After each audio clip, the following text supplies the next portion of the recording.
Nightmare Narratives here. I've put a lot of care into bringing these classics to you, and I'd love to know where you're listening from.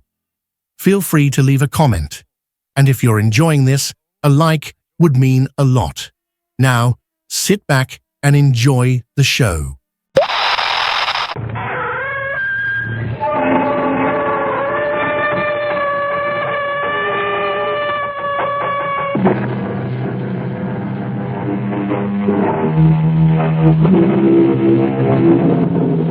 Come in.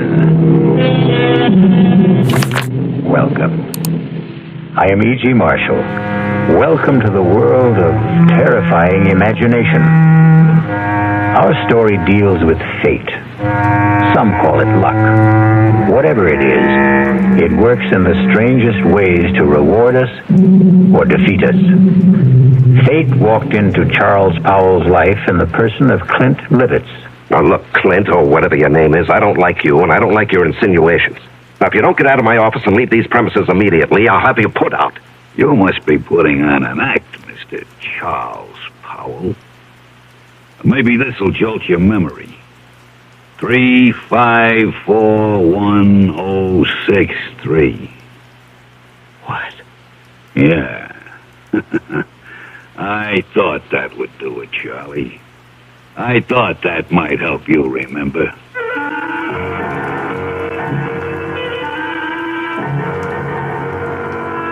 Our mystery drama, No Hiding Place, was written especially for the Mystery Theater by Sidney Sloan and stars Larry Haynes. It is sponsored in part by the Kellogg Company, makers of Kellogg's Special K cereal. I'll be back shortly with Act One. And now another tale of the ball and chain at Kellogg's Special K. Presents Overweight on an overnight train. Is this seat taken? Please, sit down. You have exceptional legs. But why is one of them attached to a ball and chain? This ball and chain? It's a symbol. Funny, I would have sworn it was a ball and chain. I mean symbolic. Because carrying around a few extra pounds can be just like lugging around this ball and chain. I see. May I suggest something?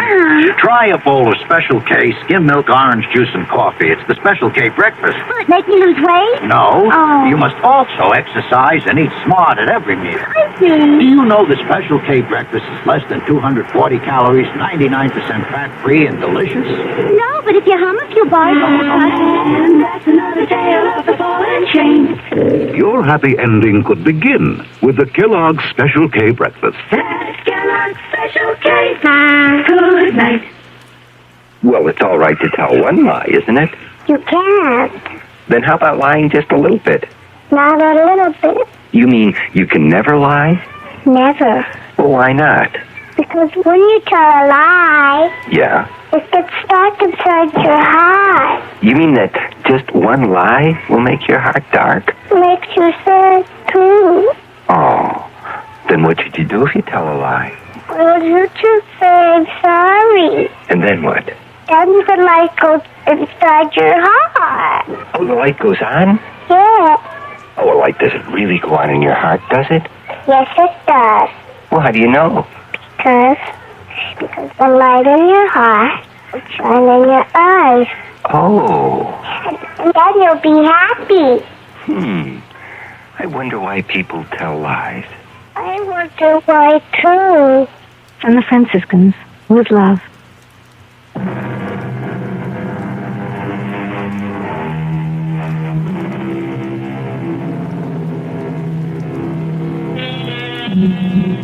Everything looked right to Charles Powell that crisp September morning when he walked into his executive office at the J.P. McCready Company. And why shouldn't it? Charlie Powell was a big shot there. At 37, executive vice president of one of the largest manufacturers of heavy construction equipment in the country. And he had done it all in less than 12 years. It was a real-life Horatio Alger story, even to his being engaged to J.P. McCready's daughter, Allison. How could anything go wrong? But it did. The moment he walked into his private office. Yes, Elsie. There's someone to see you. Appointment? No, sir, but he says that you'll see him. Mr. Powell, maybe I'd better come in and explain. Yes, all right, come in. sorry if I sound strange, but really, Mr. Powell, that man is kind of frightening. Frightening? Well, he just sits there and grins at me. I told him he didn't see people without an appointment. He said, oh, he'll see me. Just tell him it's an old friend, Clint. You know anybody by that name? Clint? No, it doesn't ring a bell. All right, send him in. I'll get rid of him. Okay. Don't say I didn't warn you. Mr. Powell will see you. Nice of you to see me, Mr. Powell. Well, I try to see everybody, Mr. Just Clint. I don't think you ever knew me by anything but Clint. You must remember, Mr. Powell. Well, I'm sorry, but I don't... Come on, give it a try. Give it a good try. Now, look here, I'm busy, and I have neither the time nor the patience. You must be putting on an act, Mr. Charles Powell. Maybe this will jolt your memory. 3541063. What? Yeah.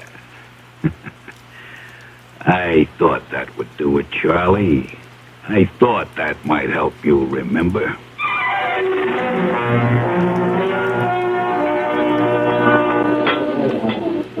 Charles? Oh, I'm sorry, Mr. McCready. I guess it was daydreaming. Something bothering you, young man? Oh, no. I hope not.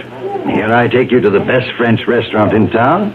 You pick at your food, gaze into space, send your dinner away hardly touched. Oh, did I send all that good food back without eating it? You did? I particularly wanted to see you alone, Charles, because I have a little news for you. News? What kind of news, Mr. McCready? And that's another thing. You're so damned formal with me, Mr. McCready. Do you realize that in exactly 5 weeks you're going to be one of the family? Yes, of course I realize. How could I overlook it when Allison keeps reminding me regularly? Very well, then. Do you think it proper to call your father-in-law to be Mr. McCready? If you don't start calling me John... Okay, John it'll be. I'm going to leak a little information to you. Yes? As you know, I've been thinking of stepping down from the presidency of the company. Yes, well, it has been rumored, but I wish you'd reconsider. Now, sincerely, the place wouldn't be the same without you. Oh, I'll still be there, Charlie. I'm not giving up my stock. The name of the company will still be J.P. McCready Company. The only difference will be that you will be sitting at my desk. Sitting at your desk? Well, I thought Hedges was slated to take over when you stepped down. No. Well, Tom was seriously considered, but he's a bit too old for the job. No, the company needs young blood. Well, I'm really bowled over. Well, I've watched you grow. Come up on merit, ability. You're going to go far, my boy. Of course, the board will have to vote on your appointment, but that, as the saying goes, is in the bag. Well, there's something you've omitted, John. You haven't asked me if I wanted the job. Is it necessary to ask? I remember another lunch with you several years ago. We got talking about ambitions, and you said that you would never be satisfied with second best. It had to be the top job, or you'd move on. Yes. But that was before this morning. What? Nothing. Just mumbling. I'd like to know how you feel about it, Charles. Well, even to be considered for the position is an honor, Mr. John. And your answer? Let me think it over. I must think it over.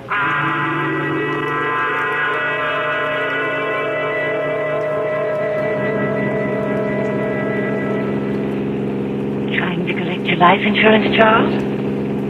What? The way you're driving. Are you out to get me, yourself, or both of us? Oh, I'm sorry, dear. I guess I didn't realize how fast I was going. This car has more power than it needs. More than I need. I'm sorry. At least it gave us a topic for conversation. What did? You're driving. Darling, I'm the girl you asked to marry you. Something is troubling you, something big. Allison, did your father tell you what he's planning? Dad never tells me anything. I have an idea he thinks of me as a bird brain. He wants me to take over the presidency of the company. That's marvelous. couldn't have made a better choice. Well, you're prejudiced. But it's a nice kind of prejudice. I don't think I'll accept. What? But, darling, it's right for you. You've worked toward that goal. You're the right man for the job. Am I? What is this? Lack of confidence, buck fever? You're being ridiculous, darling. No, I'm being practical and sensible. My being president of the McCready Company would bring nothing but trouble. What are you saying? I'm even considering resigning my present job. Why? Allison. Tell me. Whatever it is, I'll never stop loving you. I'll tell you. When I get up enough courage. Please, darling, be patient with me. Just be patient. I love you, too.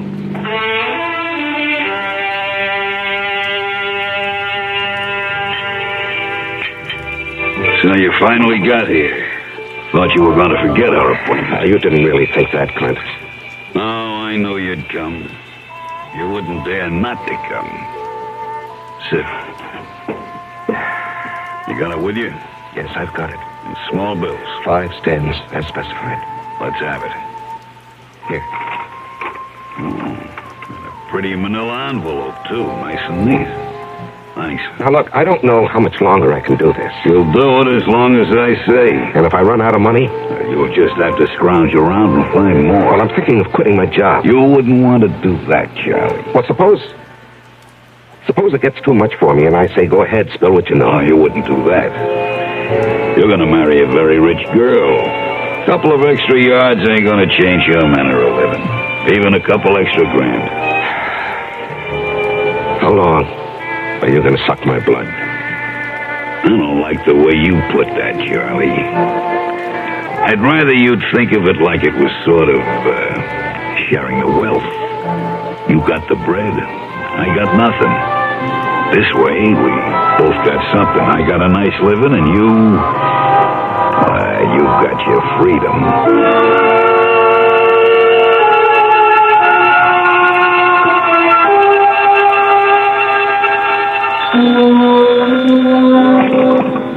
Hello?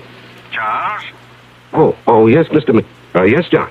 Sorry to bother you at this hour. You weren't asleep, were you? At 10:15, no. The reason I'm calling... Yes. Is something bothering you, my boy? Well, I've had some things on my mind lately. I'm sorry it was so noticeable. Well, it occurred to me that a young man gets a bit absent-minded as the day of his wedding approaches. Perhaps a bit frightened. No, it isn't that, J.P. Oh, excuse me, John. Someone's at my door. Hold on. Just a moment. Forgive me for coming here. I've got your father on the phone. Come in, darling. Hello, John. It was just the porter with a package. What were you saying? Oh, nothing really. I'm just concerned. Whatever's troubling you can be taken care of. I'm backing you all the way. Well, I appreciate your feelings, J.P., but there really is no cause for concern. I'll snap out of this in a day or so. Good. It's reassuring to hear you say that. Now, forgive me for disturbing you. No, I wasn't disturbed. Thanks for calling. Good night. Good night, J.P. Even Dad notices that something is wrong. Yeah. I haven't seen you in 3 days. You trying to tell me something? All I want to tell you is that I love you very much. From a distance. I called you at your office twice this afternoon. Allison, I can't keep this from you. I thought I could, but every day, every hour, it grows bigger. Until now, it feels as though it's going to engulf me. And you, our life, everything that has meaning for me. Darling. No, hear me out. And then if you want to go out that door, quietly, I won't say anything more, and you can forget that you've ever known me. Loved you? Are you trying to say you don't want to marry me? Did you stop loving me? Darling, it's because I love you that I'm going to tell you. I considered keeping the whole matter from you, riding out the trouble and probably overcoming it. Darling, how little you know me. No matter what the trouble is, I want to be with you. If you want me. Allison, I'm a fraud. What? I'm not Charles Powell. It's a name I assumed to hide my real identity. Want me to go on? Yes, darling. Go on. At the age of 22, I was charged and convicted of murder and sent to San Quentin for life. I was innocent. Evidence, circumstantial evidence. Court-appointed attorney who didn't know what to do or didn't care. A weak effort to appeal, which was refused, and there I was, at 22, in prison for life. Chance of a parole only after serving 20 years. I'd be old, all my young life confined in prison. So, when I had a chance to get out... You escaped. And ran for 2 years. Do you know what it means to be hunted? You can't get a job, you have no place to live, you can't ever sleep for fear someone will see you and turn you in. Oh, darling. I was ready to give myself up when I suddenly discovered that it wasn't necessary to run any longer. I picked up a 2-week-old newspaper and read a report of my death. What? Yes, a man had been burned to death in a flophouse fire. The only thing he had on him was something that I had kept, my only possession, a locket belonging to my mother. It had a picture of her taken when she married my father. And it had been stolen from me as I lay asleep in a freight car. I guess the thief thought it was gold. It was just cheap gold plate. And the man was identified as you? My mother and father's names were inscribed on the back. The man was so badly burned that the locket was the only thing that could possibly identify him. And after 2 years of hunting, the authorities were glad to close the file on Robert Hagen. Robert Hagen? Sounds so strange. The name doesn't fit you. Oh, it sounds strange to me, too, now. Darling, I'm innocent. I never did it. It was all a mistake. I don't doubt that for an instant, dearest. I only wish you'd never told me. I had to tell you. You see, someone knows who I am. He's blackmailing me.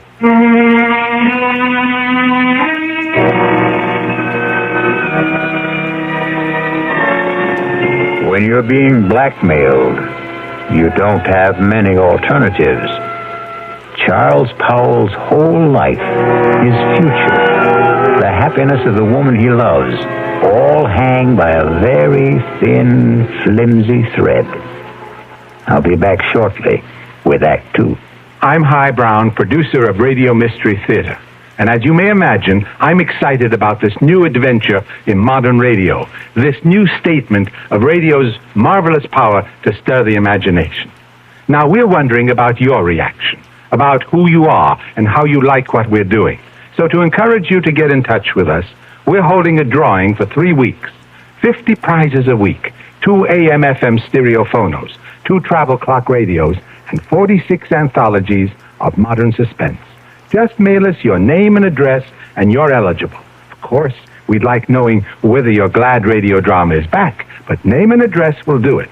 To Mystery Theater, Box 50, Radio City Station, New York, 119.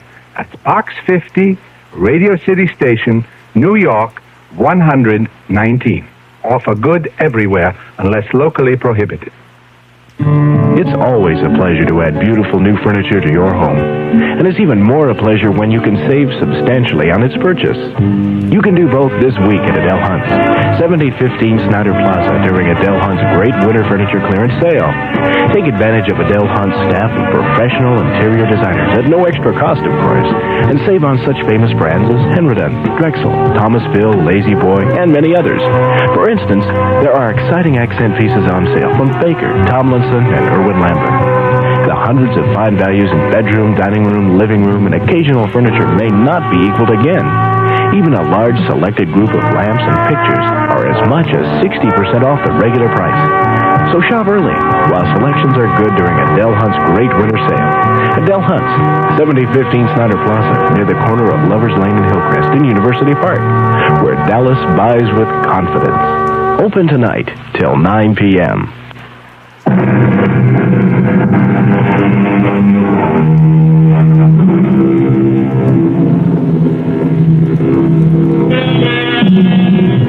When Charles Powell chose to give in to his blackmailer, he didn't envision the trouble that was building up for him.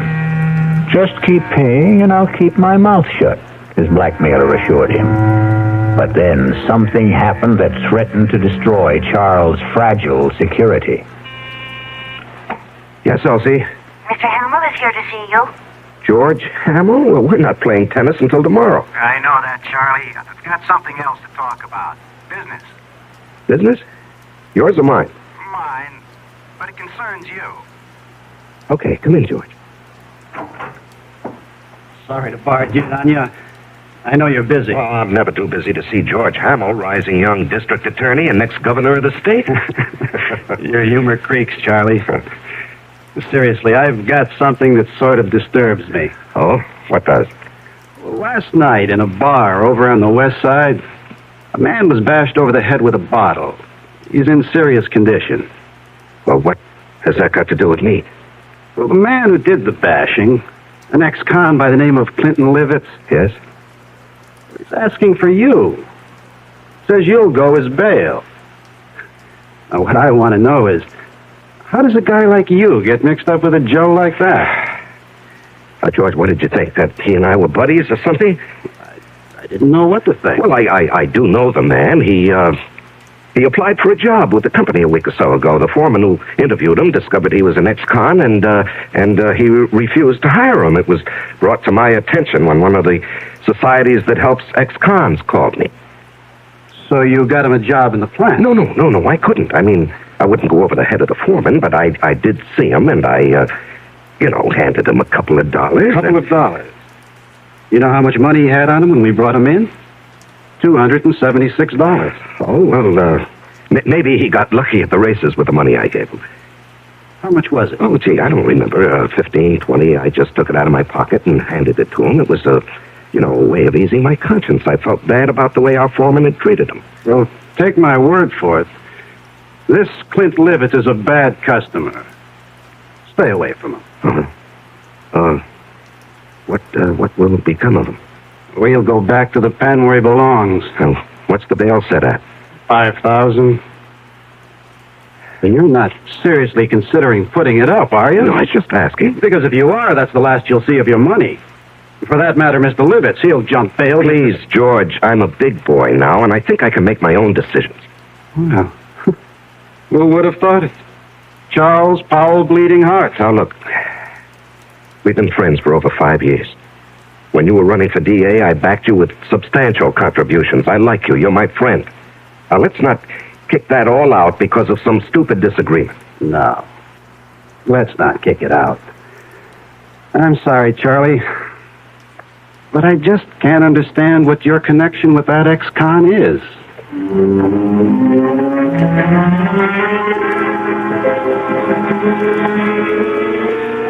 Now, Mr. Powell, I hope you'll understand. I accept Clinton Livitz's case with strong reservations. Yes, I understand, Mr. As an Hargrave. attorney, well, how shall I put it? You don't like your client. Exactly. However, I shall do my best to get him off, or at least get him a light sentence. I'm extremely pessimistic about Mr. Livitz even showing up for trial. Yes. George Hamill also said he expected that Livitz would jump his bail. And you would forfeit $5,000. Yes, I know.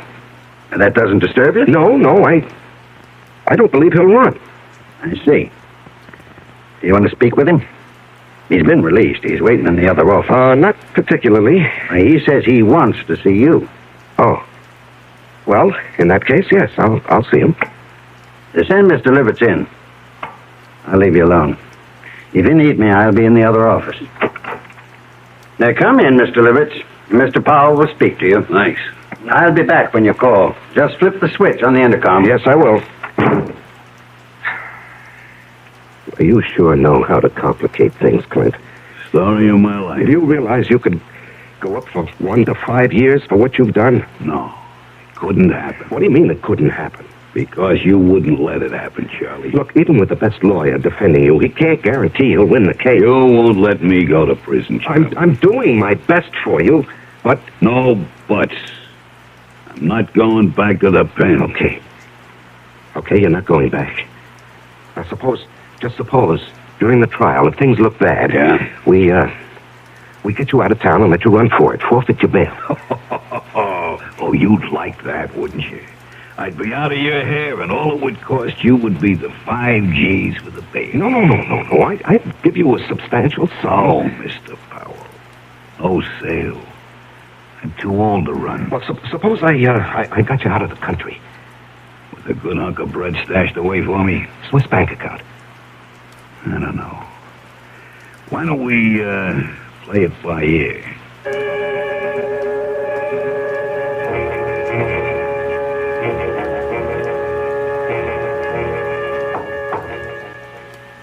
Come in. You, wanted to see me, J.P.? Yes. Can you spare a minute? Yeah, sure.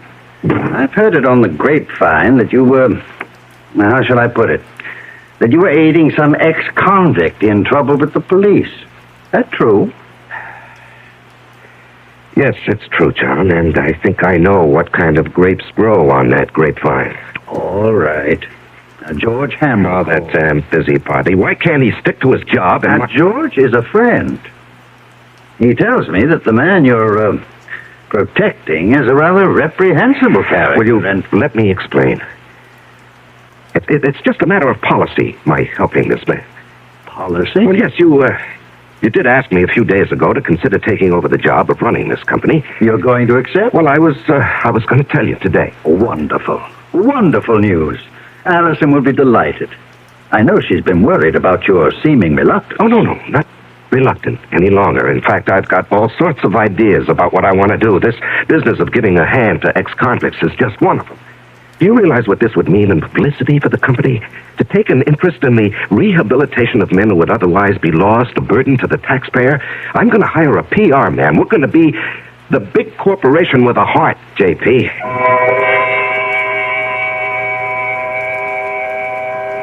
Lies, and more lies. How can I keep all these phony stories straight, Allison? It's like a long, dark tunnel with no ending. It will end, and it will all turn out all right. Don't lose your courage. No, I love you and need you. We'll worry this out together. You know what I've considered? What? Going to the authorities and saying, look, I'm Robert Hagan, the man you think died 13 years ago. No, darling, they'd throw you back into prison. Well, I'd hire the best lawyer. No, John, don't. Please don't take such a chance. What would I do without you? Darling, I don't know how much longer I can stand this pressure. I've got to do something to free myself. Why not give him a lot of money and ask him to go away? Promise to stay away forever. In Hargrave's office, I suggested that he jump bail and get out of the country. What did he say? Well, when I mentioned a big sum, I didn't exactly say how much, a Swiss bank account. He was interested. Did he say he would accept? Well, we were interrupted, and he didn't say definitely. Offer him anything. Just get him to go. Well, how would I get a large sum of money together? I have some small investments, a fair bank account, but what he might want would be beyond me.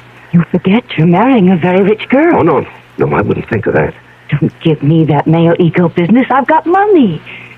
That was nice enough to give me a big hunk when I was 21. Now, look, Allison. With all my earthly goods, I thee endow. We're not married yet. You're not going to back out now, not after I've endowed you with all my earthly... Or is it worldly goods? You are the nuttiest woman I've ever known. See, I've got you laughing. Darling, all our troubles are going to evaporate, vanish. No. It won't work, Allison. It'll never work. But you said... No. Clint Livitz will never stick to any bargain. He'll want more, and he'll want more. He'll never be satisfied. If we got him out of the country... What's to keep him from coming back when he's broke, or even threatening us from abroad? I gave him $1,000 in cash only a few days ago. When he was picked up in the bar, he had only about $270-some left. In a matter of 2 days, he'd squandered over $700. But if he were made to understand that the sum agreed on was all he was going to get... Can't I make you understand? We're not dealing with a rational, honest man. He'll agree to anything. And then when his money runs out or he decides he wants more, he'll be right back. What can you do? There are only 2 things one can do about a blackmailer. Keep on paying and paying forever. And the other? And the other? Kill him.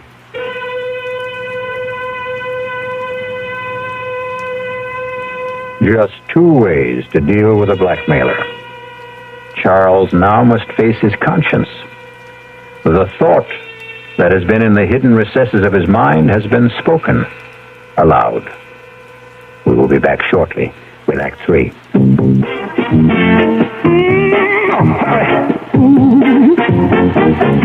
When you say bud, you said a lot of things nobody else can say, yeah. When you say bud, you've gone as far as you can go to get the very best. Think about it and decide for yourself. Well, sure, the Budweiser people really do believe that brewing beer right does make a difference. But even that's up to you. Because the king of beer is leading all the rest. When you say Budweiser, you said it all. Anheuser-Busch, St. Louis. Who knows how to help you solve your shopping problems? The Better Business Bureau knows. Honey, the TV set just won't work. Who do I take it to? The lady down the street took hers into a place that charged her more than her set was worth. Gosh, I don't know. I'll tell you what to do, folks. Who are you? I'm the man from your Better Business Bureau. Now, before you take your set in for repairs, shop around and check into a firm's reputation. You know, that's even more important than the price. Friends and neighbors can help, or you can ask for a few names of previous customers to find out if they were satisfied. And since the amount you pay will vary from one place to another, it's up to you to find out in advance what a service will cost if you have it fixed at home. Just another consumer tip from your Better Business Bureau.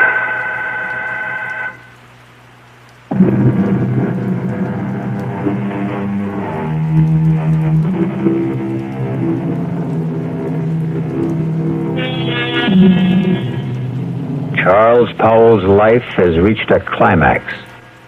He must make a decision to rid himself forever of his blackmailer. And perhaps that very decision will destroy his life and the life of the woman he loves. The alternative is to keep paying and paying, never feeling safe.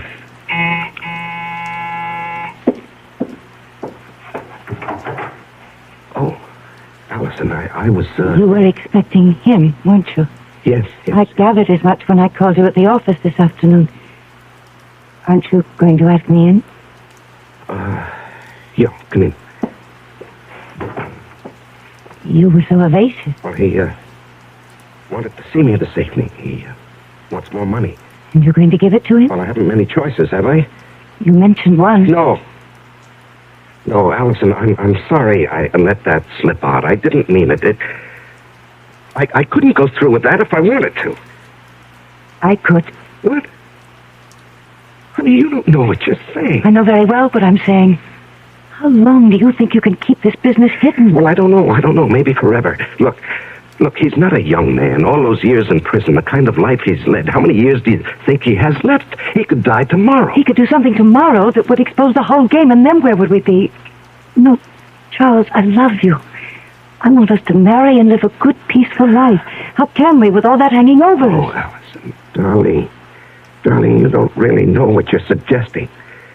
Look, maybe if we could get him to leave the country. You said there were only two ways to deal with a blackmailer. To keep paying? No, to murder him is unthinkable. George Hamill asked me to stop by at his office this afternoon. Why? He's not stupid. The story you gave my father about helping ex-convicts as a public relations stunt didn't wash with him. He wanted to know what I know. Well, he was just fishing. The best way would be to make it look like an accident. Allison, Hear me out. A car accident. How? If I cracked up with Clint in the car, I might be the one who gets it. And what guarantee do we have that he would die? No, you can't be in the same car. If he were in another car and you were following him, and if you raced ahead of him and cut him off and forced him to crash off the road. Oh, if. It's too iffy. It's so impossible. It's so dreamlike. It was a dream. Last night I dreamt you were in a car with me. We saw Clint up ahead of us. I said, there's Clint ahead of us. Cut him off and make him crash. Faster, faster. We've nearly caught him. Now we're alongside him. Push him over. Cut in front of him. Then I woke up. I was calling out. I was afraid someone had hurt. Oh, my darling. It was all so real. That's Clint now. Honey, you go out the back door. I'll phone you later. I'm going to stay and meet him. No. I'm staying. I've got something to say to him. He won't like your being here. Well, it sure took long enough. What's the idea, Powell? This is my fiancée, Allison McCready. What's she doing here? Will you come in and stop being childish? I ain't saying a thing. You got nothing on me. And remember, Mr. Powell, you got a lot more to lose than I have. You're not going to lose anything, Mr. Livitz. You're going to gain by my being here. Yeah? Mr. Powell has told me his story, and I agree that it must not get out. Go on. I have a lot more money than... Let me put it this way. Charles and I are going to be married. We want you to leave the country. Oh, I bet you do. Look, Clint, you'll do better by accepting our proposition. We intend to hand you $50,000. And an airplane ticket. One way. And never come back. And never come back. Wow. I always wanted to travel, but... What? 50 G's. Just chicken free. Well, that's all there is. Not enough. I'm thinking around $250,000. Out of the question. I'm not going to bargain with you. I can raise $100,000. No, Allison. It's worth it, Charles, if we can depend on Clint to wipe the whole matter out of his memory and just go away. Oh, you can depend on me. I'll keep my bargain. Then it's a deal? A deal. Good. It'll take about 10 days to raise the money. I ain't in a hurry. You are. And, speaking of money, that was the reason I, came tonight, Charlie. Here. That's $500. What? You said a G like the last. That's all I could raise in a hurry. When that runs out, I'll have more. You went through that first 1,000 awfully fast. Well, I got rolled in that bar where I had the trouble. Oh, that reminds me. Your trial comes up in less than 3 weeks. Yeah. Lawyer called me at my hotel. To see if I was still around, I guess. Our plan is for you to jump your bail. I'll forfeit the $5,000 I put up for it. And get you out of the country. With a keister full of green. Hey, wait. I ain't got a passport. Oh, that can be arranged, Clint. Just leave that to me. Okay, friends. You got yourself a deal.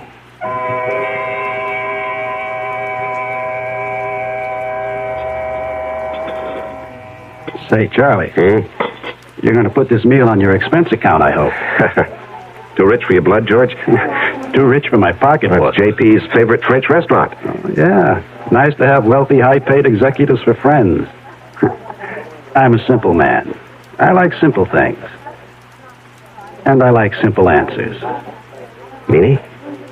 How long are you going to cling to that cockamamie story about your helping ex-cons rehabilitate themselves? Well, it's the McCoy, George.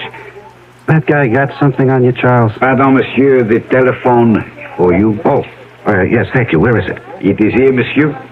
I will plug it in for you. Thank you. Just like the movies. Yeah. Hello? Charles? Oh, yes, Allison. I know George Hamble's with you, else he told me you were lunching with him. Listen to what I'm going to say, but don't let on to George. Yes, dear. Allison says hello, and to remind you that in 2.5 weeks, she wants to see you at the church promptly at 11. I'll try to remember. Okay. He's all set, darling. Now, what's so important? It's got to be tonight. I'll have the house all to myself. Why is the color scheme so important? The housekeeper and her husband are going into town to see their 15-year-old son in the high school play. Well, I don't see that that's such a problem. Choose whatever color will make the bridesmaids happy. Rent a car and let Clint take it to drive out and be here promptly at 9. Do not come together. You come out in your own car, but first report it broken down. Have it picked up tomorrow morning. You bring it back after it's all over. Understand? We did not see each other. You couldn't get here because your car was out of order. Oh, yes, I follow, dear. I follow. I'm not sure I agree. I have a 22 target pistol. I know how to use it. Yes, I know you have to ask him to come, dear, but then what do we do with the unwelcome guest? There's a spot about 100 yards behind the house. We get him out there in a wheelbarrow. There's a hole, an old cesspool. We drop him in, quicklime. Gardener's got several bags. But, suppose the gardener wants to supply some flowers for We've it. gone over a year fired. We didn't hire one after that. As soon as it's all over, we'll take the rental car and dump it over the edge of the road near town. You know that bad place where there's no shoulder on the road and only a flimsy guardrail? Mm-hmm. Yes, I know. We dump the car there. Let it smash up. If it catches fire, so much the better. Then you take me back to the house and rush back to the city. Report the rental car stolen. You've been in your apartment all evening. Understand? Yes, the color scheme suits me fine, dear. You sure have it all planned. No baubles, no slip-ups. All planned. Yes, I'll be in my office till late tonight, 9 at least, if you want to reach me. Good. That was for George's ears, wasn't it? Yes, that's correct, Allison. Now look, I have a report to get out. If you've completed your instructions, I'll get back to my lunch with George. Goodbye, dear. Wow. And that's only the beginning, Charlie. Wait till she gets you signed on the dotted line.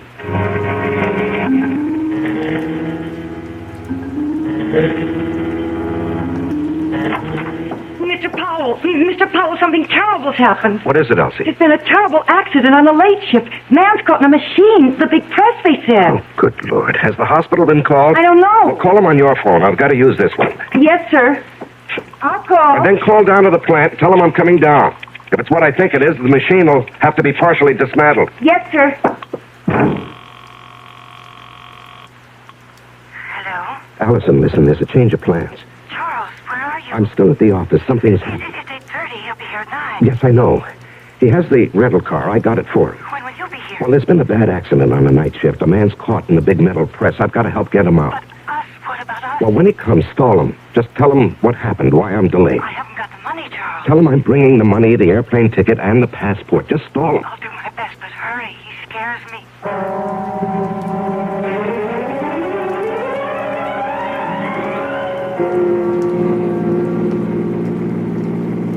10 o'clock, an hour late. I hope he's still there. And the lights are on. I'm not too late. He's still here. He's still here. Allison! Allison, open up! Clint! Clint, don't leave! Clint, wait! Will you wait? I'm here! Clint! Clint! I gotta stop him. I gotta catch him.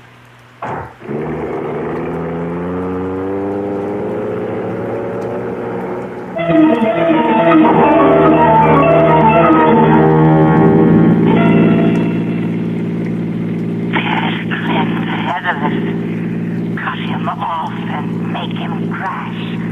Make him crash. Cut him off. Faster. We've nearly caught him. You're alongside him. Clint, will you stop? I'll run you off the road. Force him over.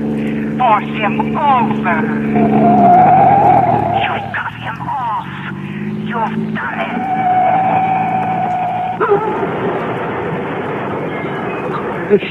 And Bernie. Let him burn.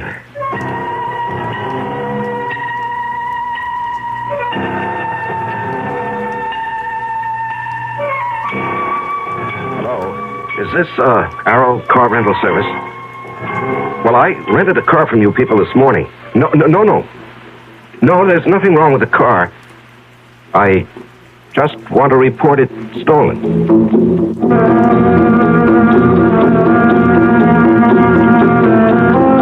The City Foreign Car Service? Look, I asked for my car to be picked up in my driveway. It's still here, and I called, or rather, my secretary called at 10 this morning. My name is Charles Powell.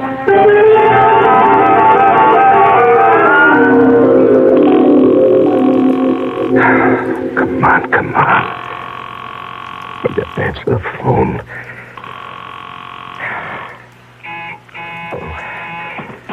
Just a moment. Oh, George. George, it's kind of late for a visit. Come in. Thanks. I was just trying to phone Allison. Well, what a night this has been. There was an accident at the plant. Peterson, I hope they don't have to amputate. I heard. Yes, and then when I got outside, I had a date with Allison. The car that I had rented this morning was missing. It was stolen. What happened to that great, big, powerful foreign job of yours? Oh, it wouldn't start this morning. Had Elsie call the service people, but they haven't picked it up yet. I just called them. They have a night answering service. You've had a busy evening. Yeah, very. Well, I think I can clear up one of your puzzles, Charlie. Your rental car was found with a thief in it. You, caught him? Dead. Burned to a cinder. Oh. Must have been going at a terrific speed. Tire marks on the road as he went off. Cracked up and burned. Yeah. Some kid? No. This may surprise you. It's your protege, Clint Livitz. We found enough of him to identify him. And a slightly burnt but still usable bankroll of sizable proportions. Well, that closes his case, doesn't it? And opens up several others. Incidentally, where were you all evening? Home. After I got back from the plant. You didn't go out? Well, I told you, my rental car got stolen. I came home by cab to change my clothes. The big car is out of commission. I won't play games with you, Charlie. I checked it in the driveway just before I came up. The engine is still quite warm. You want to explain that? No, I don't want to explain. Charlie, I'm arresting you for murder.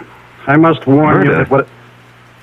George, what are you talking about? Are you accusing me of Clint Livitz's death? No, that was obviously an accident. I'm holding you for the murder of Allison McCready, the girl you were going to marry.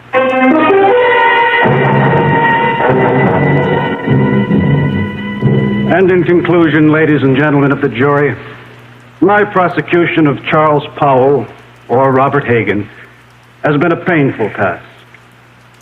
I was his best friend. It was difficult to believe that he would kill the woman he loved, but the evidence is conclusive. Charles killed his lovely fiancée because she discovered his real identity, an escaped convict, a killer sentenced to life for another murder. The testimony of the housekeeper, Mrs. Francis, cannot be doubted. She did not leave the house as he thought. She saw him run from the house, jump into his car, and race away. And then she discovered the body of Allison McCready shot through the head.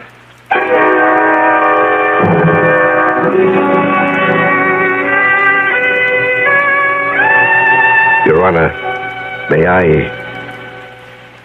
I make a statement before you pronounce sentence? I did not kill Allison. I loved her. To say anything more in my defense is useless and unnecessary. Allison is dead. All I ask is that I be given the chance to follow her.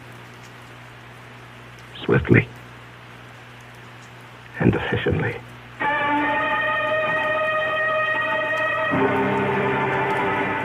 And so a man is twice accused of murder and twice sentenced for the crime. A weary man who asks only to be allowed to follow the woman he loved. I'll be back shortly. Take the time to listen. Take the time to care. If I know you understand me, then my mind is yours to share. Listen with your heart. Listen with your mind. When you listen, love is what you find. How do you do, sir?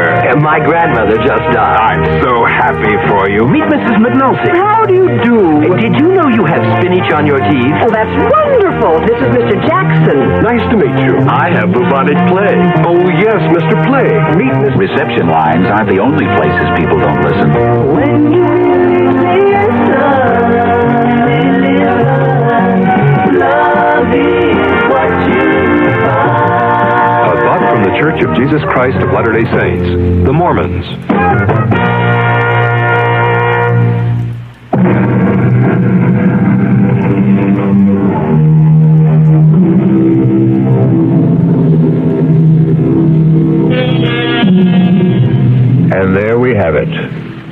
Charles Powell's joust with fate. What difference did it make that he knew that Clint had murdered Allison? They didn't believe him, and he was too weary to try to make them believe. Our cast included Larry Haynes, Ann Meacham, Jackson Beck, Sidney Walker, and Tom Keena.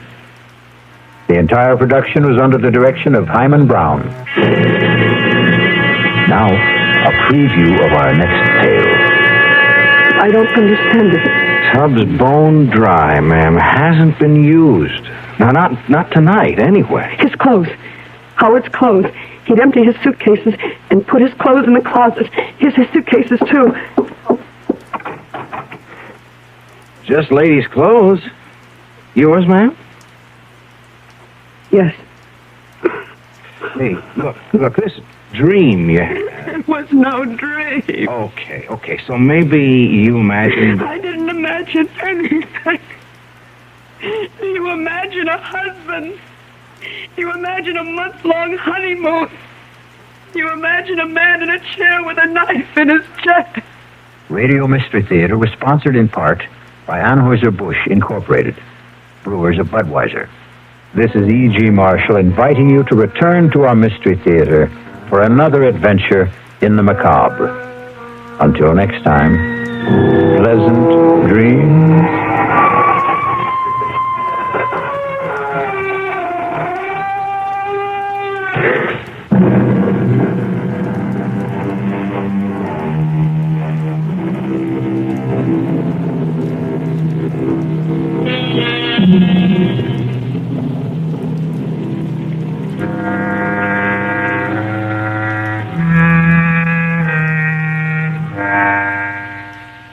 I'd love to know where you're listening from. Feel free to leave a comment. And if you're enjoying this, a like would mean a lot.